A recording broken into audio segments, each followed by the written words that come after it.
Ang buhay sa bukid ay sadyang ganito mga kahardin. Kailangan sa gabi pa lang ay nakaplano na ang gagawin sa kinabukasan. Sunod-sunod yun para malagay sa ayos ang mga gawain.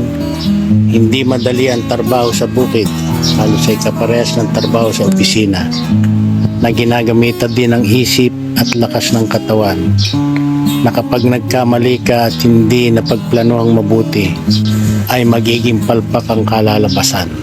Palagi ay ito ang kwento ng aking buhay. Sa bukid, pag may saya, may lungkot din.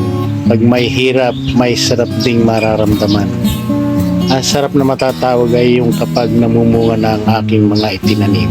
Pansamantala kong puputulin ang aking kwento ng aking buhay at ang karanasan tungkol sa buhay bukid, paghahalaman.